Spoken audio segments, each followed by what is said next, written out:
오늘은 봉독할 말씀을 가지고 복음에 헌신된 삶이라는 제목으로 같이 말씀을 나누기를 원합니다. 우리는 신앙생활을 하면서 여러 가지 헌신을 하게 됩니다. 우리가 어떤 교회에서 봉사를 하기도 하고 또 이웃을 섬기고 또 기도와 또 예배에 또 우리가 시간들을 또 헌신하기도 하고 또 때로는 물질로 우리가 하나님 앞에 드리기도 합니다.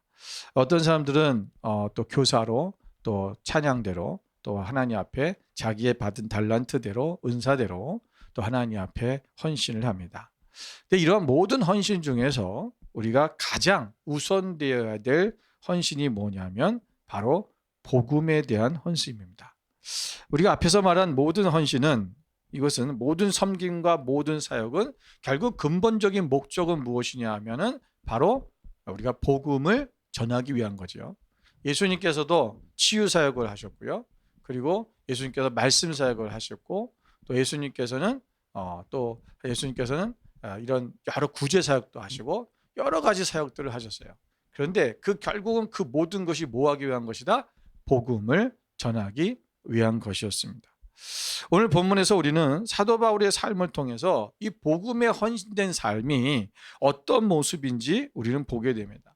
여러분, 사도 바울은 단순히 교회의 지도자가 아니라 그는 복음을 전하기 위해서 자신의 모든 것을 드린 사람이었습니다. 여러분, 그는 복음을 위해 어떤 헌신을 했습니까? 여러분, 바울은 편안한 삶을 포기했습니다. 복음을 전하는 길을 선택한 거죠. 그는 로마의 시민권을 가지고 있는 사람이었고 당시 유대교의 엘리트였던 바로 가말리엘 문화생이었습니다. 여러분, 그는 사회에서 존경받는 위치에 있었던 사람입니다. 그는 어떻게 하든지 자기 삶의 모든 아주 편안하게 부유하게 그렇게 잘 인간적으로 살 수 있었던 그런 사람이었지만 그는 오직 그 모든 자기의 특권과 자기의 안정감을 내려놓고 그가 하나님의 복음을 전하기 위해서 복음 전도자로서의 길을 걸은 것입니다. 그래서 사도 바울이 이렇게 고백했습니다. 빌립보서 3장 7절의 말씀에 보면 그러나 무엇이든지 내게 유익하던 것을 내가 그리스도를 위하여 다 해로 여길 뿐더러 그랬습니다. 여러분, 무엇을 위해서요? 그리스도를 위해서. 내가 가지고 있는 모든 것들, 그 유익하다고 생각했던 그 모든 것을 내가 해로 여겼다. 왜? 그리스도를 전하는 데 있어서, 복음을 전하는 데 있어서 그것이 뭐가 되기 때문에? 방해가 되기 때문에. 우리는 항상 지금도 신앙생활 하면서 우리가 자꾸 생각하는 게 무엇이냐면 내가 복음을 전하기 위해서 하나님 그 모든 것들이 필요해요 얘기하잖아요. 복음을 전하기 위해서 돈이 필요해요. 복음을 전하기 위해서 명예가 필요해요. 복음을 전하기 위해서 내가 지혜가 지식이 필요하고 내가 어떠한 권력이 필요하고 그게 나에게 힘이 있고 뭔가 가진 것이 있으면 내가 복음을 잘 전할 수 있어요 라고 그렇게 이야기하는 것이 오늘 우리의 모습이 아닌가. 그런데 사도 바울은 복음을 전하기 위해서 그것을 해로 여겼다. 여러분, 우리가 오늘 사도 바울이 이런 모든 고난을 감수하고 자신의 모든 길을 내려놓고 그가 이 성경의 기록에 보면 바울이 이런 고백을 하잖아요. 자신은 감옥에도 수없이 갇히고 그는 40에 하나 감한 매를 5번이나 맞았다고 했어요. 여러분, 배가 난파되는 위험을 3번을 맞았고요. 죽을 고비를 많이 맞았다. 여러분, 그러면서도 복음을 전하기 위해서 그는 전 세계를 돌아다니면서 포기하지 않았습니다. 사도행전 20장 24절의 말씀에 보면 사도 바울은 이렇게 말합니다. 우리 함께 읽어볼까요? 내가 달려갈 길과 주 예수께 받은 사명 곧 하나님의 은혜의 복음을 증언하는 일을 마치려 하면은 나의 생명조차 조금도 귀한 것으로 여기지 아니하노라. 바울은 복음을 전하기 위해서 그는 자기가 달려갈 길 이것을 마치려 할 때까지는 나는 조금 더 내 생명을 귀한 것으로 여기지 아니하고 나는 달려간다라고 고백하고 있습니다. 오늘 본문의 말씀에도 보면 그가 오늘 이 로마 교회를 향해서 내가 방문하려고 했는데 여러 번 막혔다. 이제 이 지방에서 일할 것이 없고 내가 더 여러 해 전부터 언제든지 서반으로 갈 때 너희에게 가기로 했었다. 여기서 서반하라는 것은 지금의 스페인을 얘기하는 거예요. 여러분 스페인을 가는데 로마를 거쳐서 스페인을 가려고 할 때 가는데 로마를 그때 들려서 가겠다라는 거죠. 그렇게 계획을 했었는데 계속 그렇게 복음을 전할 계획을 세웠다라는 거예요. 여러분 그 당시에 스페인 그러면 사바나 그러면 여러분 땅끝이었어요. 여러분 생각해 보세요. 여러분 그때 동쪽에 있는 사람들 입장에서는 스페인은 그 육지의 땅끝에 있잖아요. 지중해 끝에. 그러니까 땅끝이에요. 먼 거리입니다. 그런데 그것을 가는데도 여러분 얼마나 힘들고 고단하고 그리고 정말 죽을 뻔한 위험을 넘겨야 되는지도 몰라요. 그런데 복음을 위해서 그렇게 조금만 더 새로운 지역을 향해 나아가는 포기하지 않는 그런 모습을 보여주었습니다. 오늘 우리가 사도 바울이 복음에 대한 헌신을 우리가 생각하면 정말 감히 우리가 정말 어떻게 말할 수도 없는 어떻게 그렇게 살 수 있었을까라고 하는 그런 생각이 듭니다. 오늘 우리 본문의 말씀을 통해서 오늘 이 바울의 헌신된 삶을 우리가 바라보며 우리는 어떻게 이 헌신된 삶을 살아갈 수 있을까? 구체적으로 어떻게 나가야 되는 것인가를 우리가 함께 살펴보고자 합니다. 첫 번째로 우리가 복음에 헌신된 삶은 가야 할 길을 포기하지 않는 것입니다. 오늘 15장 22절 23절을 말씀해 보니까 그러므로 또한 내가 너희에게 가려 하던 것이 여러 번 막혔더니 이제는 이 지방에 일할 것이 없고 또 여러 해 전부터 언제든지 서바나로 갈 때에 너희에게 가기를 바라고 있었으니 그랬어요. 여러분 바울은 로마 교회를 방문하고 싶었지만 여러 번 길이 막혔었다라고 고백합니다. 그런데 여러분 그가 오늘 그것을 좌절하지 아니하고 내가 지금도 가려고 한다. 너희에게 나가려고 한다라고 말하고 있잖아요. 여러분 많이 막혔다라는 거예요. 여러분 우리가 어떤 일을 하려고 할 때 우리가 또 주님의 사역을 감당하려고 할 때 뭔가 길이 앞에 막히는 것 같으면 우리는 뭐라고 합니까? 주님의 뜻이 아니구나. 빨리 포기해버려요. 그것이 믿음인 것처럼 생각할 때가 많다라는 거죠. 근데 여러분 우리가 복음을 전할 때는 좀 다른 문제예요.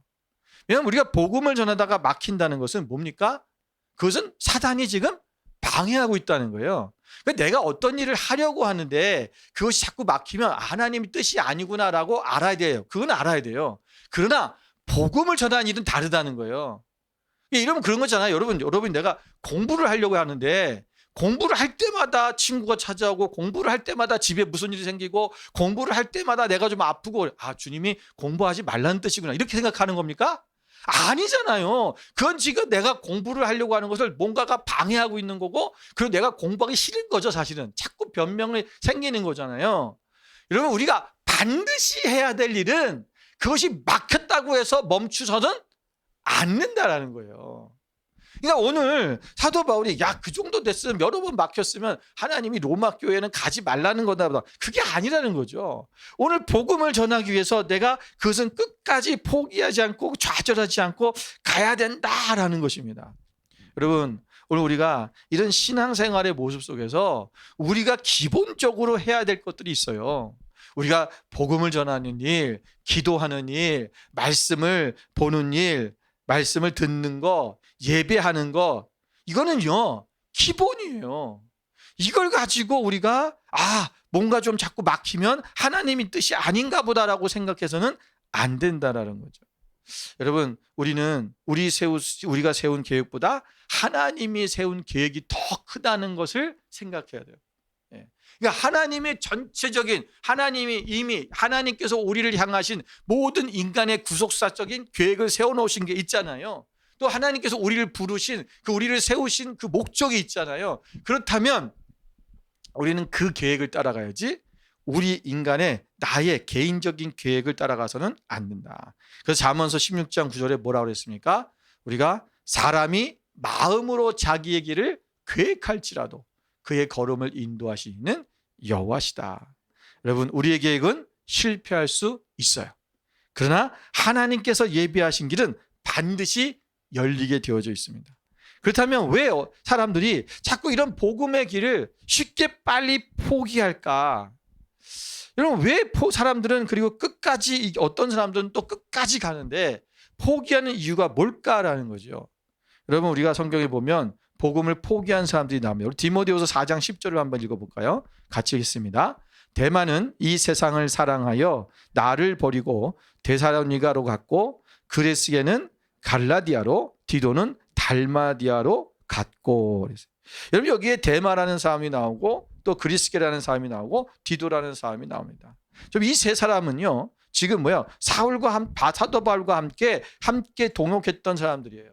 그런데 이들이 지금 뭐 했다고요? 사도 바울을 떠났다는 것입니다. 여러분 사도 바울을 개인적으로 그냥 떠났다는 것이 아니라 뭐 했다는 거예요? 복음을 떠났다는 거예요. 오늘 그들이 뭐 때문에? 세상을 사랑해서. 여러분 세상을 사랑하면 복음의 길을 떠나게 되어 있습니다. 신앙을 유지하는 것보다 세상의 유혹과 안락함이 더 매력적으로 보이는 거죠. 오늘날도 많은 성도들이 세상의 유혹 앞에서 복음을 포기합니다. 물질의 문제, 삶의 안정되는 문제, 세상의 인정이 복음보다도 더 중요해질 때 우리는 데마와 같은 선택을 하게 됩니다. 여러분 돈을 더 많이 준다 그러면 우리가 신앙을 지키고 복음을 지키고 우리가 신앙의 내 성장을 위해서 내가 결단하고 있어야 되는데 여러분 돈을 더 많이 주는 것을 쫓아가잖아요. 이게 인간이에요. 오늘 우리가 하나님 앞에서 세상을 사랑하면 떠나는 거예요. 여러분 마태복음 26장 14절 15절에도 여러분 예수님의 제자였던 여러분 가룟 유다가 여러분 예수님을 팔잖아요. 여러분 그때 은 30에 그것을 팔았다는 거예요. 여러분 생각해 보세요. 예수님의 제자였던 이 가룟 유다는요 심지어 예수님과 함께 모든 생활을 했어요. 3년 동안 예수님이 행하신 모든 기적을 직접 목격했어요. 우리는 지금 성경을 통해서 듣는 거지만 가룟 유다는 직접 봤다니까요. 예수님이 물 위로 걸어오시는 걸 직접 봤어요.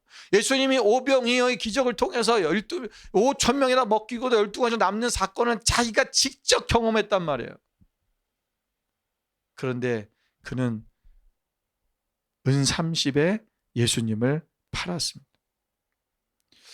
여러분 우리가 신앙생활을 오래 했다고 해서 여러분 신앙을 또 지키는 것은 아닙니다. 신앙생활을 하다가도 말씀도 듣고 하나님의 기적과 이적을 경험하기도 했는데 여러분 복음을 포기하는 사람들이 있습니다. 우리 안에 있는 어떤 인간관계의 갈등 때문에 또는 내가 생각했던 것과 뭔가 다르기 때문에 또는 내가 여러분 가룟 유다 입장에서 여러분 왜 예수님을 팔았을까? 여러 가지 이유가 있겠지만 여러분 그는 자기가 생각했던 메시아가 아니었던 거죠. 예수님은 메시아는 와서 이 세상을 뒤엎어서 유대를 이스라엘을 구원시켜줘야 되는데 이 육신적인 구원을 생각했는데 여러분 예수님은 자기가 죽어야 된다고 그러고 예수님 자꾸 사랑하라고 그러고 예수님은 전혀 그럴 기미가 안 보였다는 거죠. 저분을 혹시라도 팔면 저가 죽게 되면 그분 능력이 있으신 분이니까 그분의 능력으로 자기를 죽이려 하는 사람들 물리치고 정말 내가 생각했던 그런 메시아의 모습을 보여주지는 않을까. 어쩜 그런 생각을 했는지도 모릅니다. 아니면 어쩌면 예수님은 다른 제자들은 다 사랑하는데 늘 베드로와 야고보 요한은 어디 갈 때마다 딱 데리고 가는 거예요. 나는 빼놔. 왜 저 세 사람만 사랑하지? 왜 나는 사랑하지 않으셔? 여러분 그게 삐져가지고 그런지도 모릅니다. 오늘날 많은 사람들이 신앙생활을 정말 열심히 하다가 이런 아주 작은 인간관계 때문에 어떤 자기의 마음 때문에 자기의 생각과 조금 다르다는 것 때문에 복음을 포기하고 돌아서는 사람들이 있어요. 오늘 우리는 여러분 어떠한 상황과 환경 속에서도 우리는 복음을 포기해서는 안 됩니다. 우리가 복음을 포기하지 않고 우리가 어떻게 끝까지 헌신할 수 있을까? 그거는 간단해요. 여러분 기도하는 거예요. 내 마음에 어려움이 올 때, 힘든 것이 올 때, 우리가 막힘이 있을 때마다 하나님 앞에 기도하는, 왜 기도의 능력만이 우리를 붙잡아 줄 수 있고 우리가 그 길을 끝까지 갈 수 있기 때문에 그렇습니다. 여러분 바울은 로마서에서 성도들에게 기도해 줄 것을 간절히 부탁합니다. 그는 자신의 힘만으로 사명을 감당할 수 없음을 알았어요. 자기도 연약한 인간이고 존재라는 것을 아는 거예요. 그 기도해 달라고 얘기합니다. 여러분, 예수님께서 겟세마네 동산에서 여러분 그 십자가를 지시려고 할 때 예수님께서 뭐라고 하셨어요? 여러분, 베드로와 야고보 요한에게 말씀하시길 너희가 깨어서 나를 위해서 기도해 달라고 얘기하잖아요. 예수님도 기도가 필요한 거예요. 예수님 자신이 기도하셨지만 그러나 예수님도 또한 다른 중보 기도자가 필요했어요. 나를 위해 기도해 달라.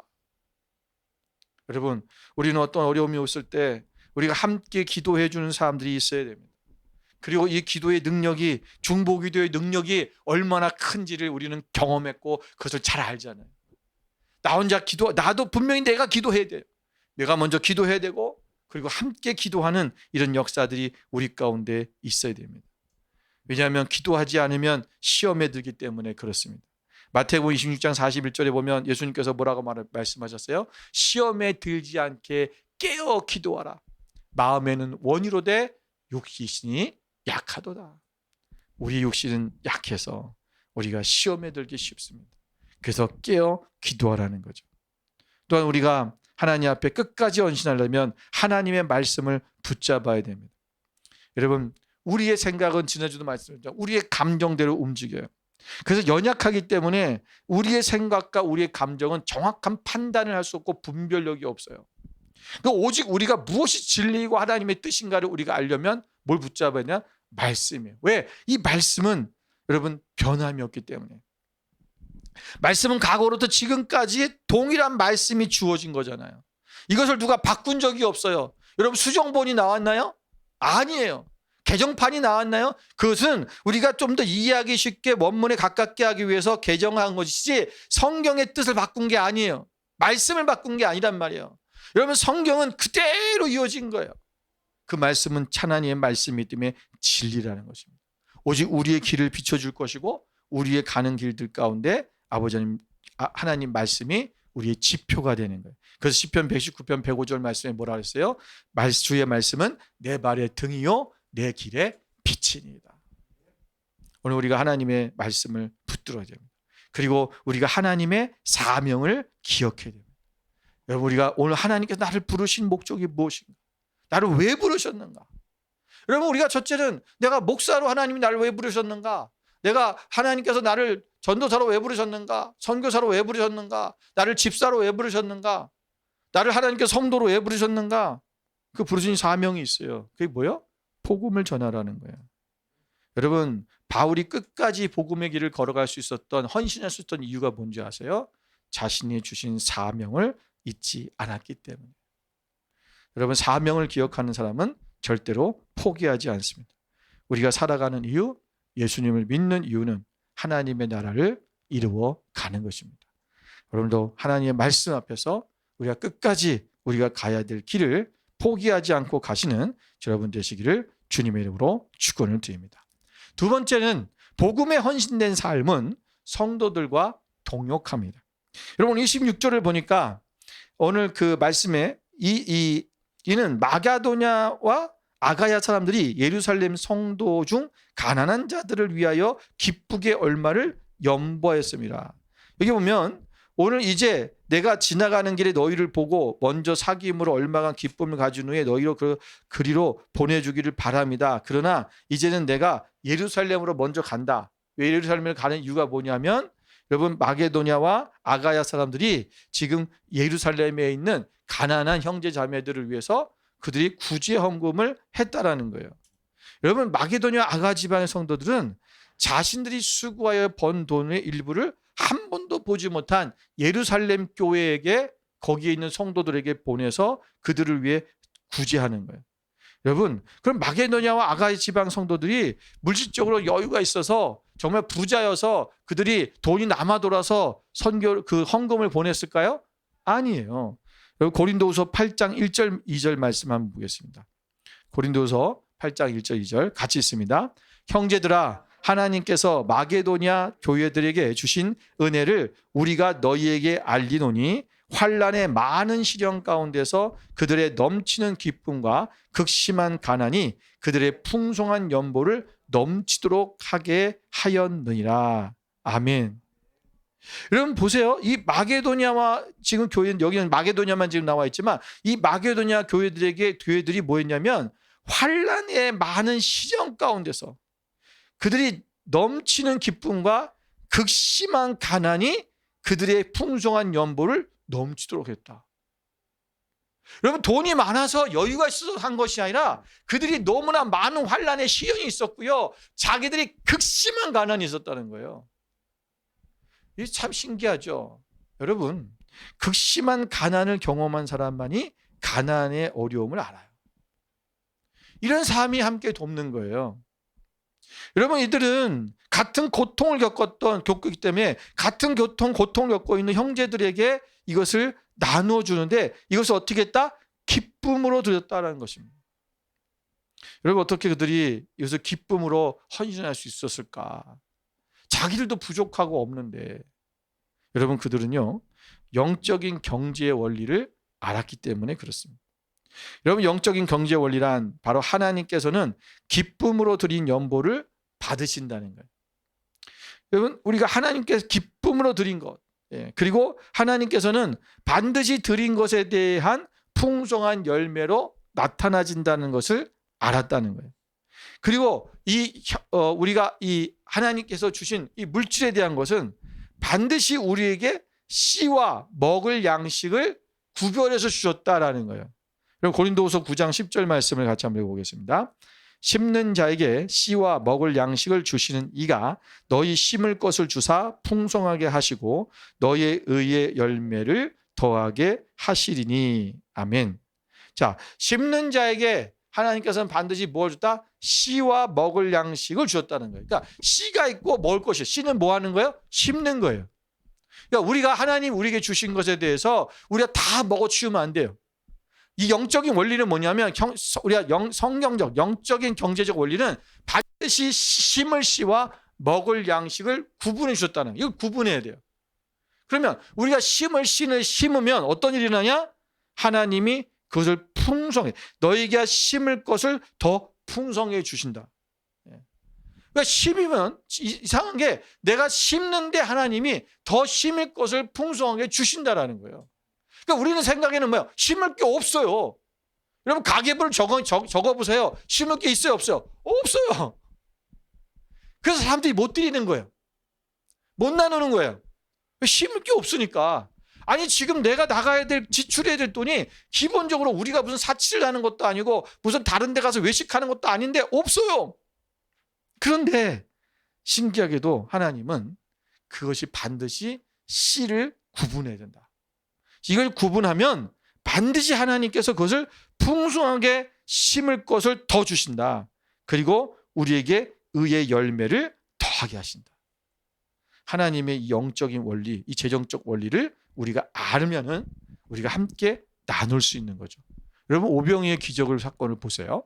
여러분 거기 보면 어린 소년이 자기의 도시락이었던 먹을 것이었던 물고기 5마리와 보리떡 5개와 물고기 2마리를 드렸잖아요. 자, 여러분 그것을 심은 거예요. 심은 거예요. 자, 심었어요. 누구를 위해서? 이웃을 위해서. 거기 모여 있는 많은 사람들, 장정만 남자 장정만 5천 명이에요. 그것을 심었더니 저것을 드렸어요. 드리니까 어떻게 됐어요? 그것을 그 5천 명이 넘는 남자만이에요. 거기에 아이도 있었고 여자들도 있을 거예요. 자, 그런데 그 모든 사람들이 다 먹고도 몇 개가 남았어요? 12바구니가 남았다는 거예요. 12바구니. 여러분, 오늘 내가 가지고 있는 이 도시락, 우리가 이 바구니라는 말이 이게 어느 정도 사이즈인지가 정확하게 지금 우리가 학적으로 구분이 안 돼요. 왜냐하면 이 바구니가 어떤 바구니일까라는 거죠. 근데 당시에 이 바구니들을 큰 바구니가 이 성경적으로 여기서 바구니는 사실은 작은 바구니예요. 원어적으로는.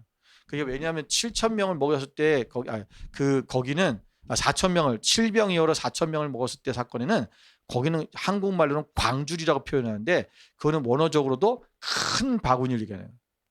이게 거기서의 바구니와 여기서 바구니는 좀 다를 수 있어요. 근데 그것이 그럼 이 아이가 도시락을 갖고 왔던 바구니일까? 그 정도 사이즈일까? 근데 하여튼 어떻든 간에 보세요. 이것이 12개가 남았다는 거예요. 여러분, 다른 사람이 먹고도 내가 12개가 남았어요. 그럼 내가 지금 뭐요? 심을 것이 더 많이 생긴 거예요. 나는 하나만 또 먹으면 되잖아요. 그러면 배부른 거예요. 근데 11개, 이것은 뭐 여러 가지 영적인 12개 남는 것에 대한 여러 가지 영적인 의미가 또 따로 있지만 여러분, 이 11개가 또 더 남는 거예요. 나는 하나를 심었는데 몇 개가 남았어요? 12개가 남은 거예요. 다른 사람들이 먹고도. 이게 바로 영적인 재정 원리예요. 여러분, 우리는 혼자가 아닙니다. 그래서 우리는 함께 나눔의 삶을 살아야 돼요. 여기서도 지금 말씀하신 게 뭐냐면 너희가 오늘 그들에게 빚진 자다. 저들은 예루살렘 교회, 마케도니아와 아가야 사람들은 예루살렘 교회에게 빚진 자다라는 거예요. 뭘 빚졌어요? 복음을 빚진 거예요. 왜? 여러분, 그들은 이방인이에요. 여러분, 마게도니아와 아가야는 이방 사람들이잖아요. 여러분, 그들에게 복음을 몰랐었는데 오늘 유대인이었던 예루살렘 교회 거기 성도들이 그들이 통해서 또 그들이 나가서 복음을 전한 것 때문에 그들이 복음을 들었고 그리고 그들이 예수님 믿게 됐잖아요. 그러니까 복음의 빚진 자로서 그들이 가난하지만 또 예루살렘 교회에 있는 가난한 자들을 위해서 자기들의 육적인 것들을 나누어 주고 있다. 27절에 그것을 얘기하는 거예요. 이방인들이 그들의 영적인 것을 나눠 가졌으면 육적인 것으로 그들을 섬기는 것이 마땅하다. 여러분, 우리가 각자에게 서로가 필요한 것, 우리가 받은 것이 있다면 또 서로 주고 내가 줄 수 있는 것을 나누는 거예요. 이게 바로 뭐 하는 거예요? 바로 동역이에요. 오늘 여러분 생각해 보세요. 교회가 교회를 돕는 것.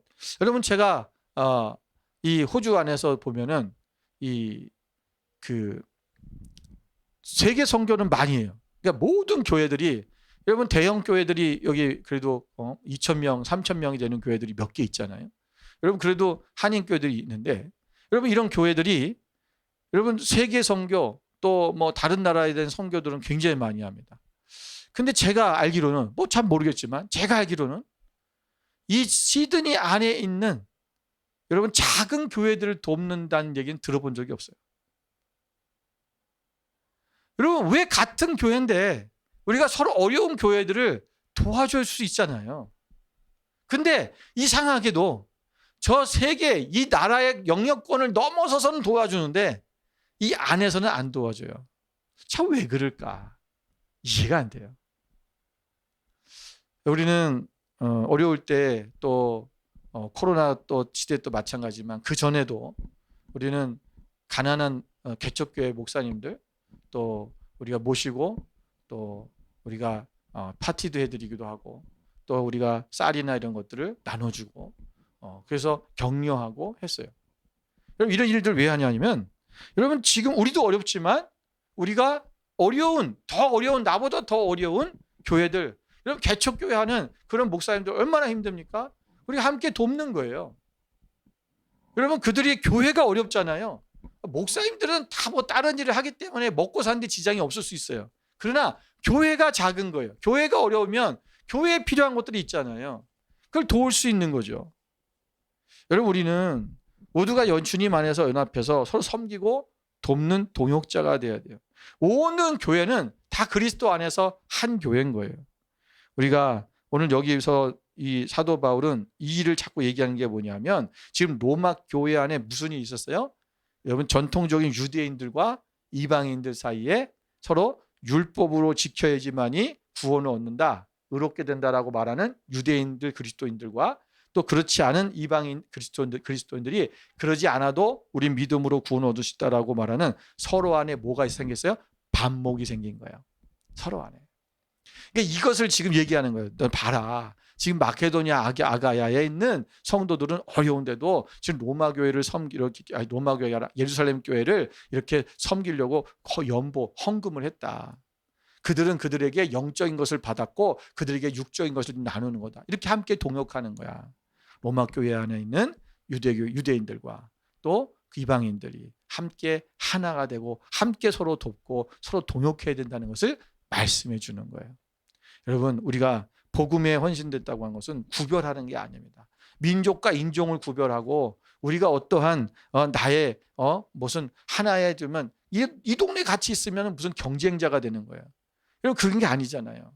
함께 동역하고 함께 나가는 그러한 삶이 우리 가운데 있어야 됩니다.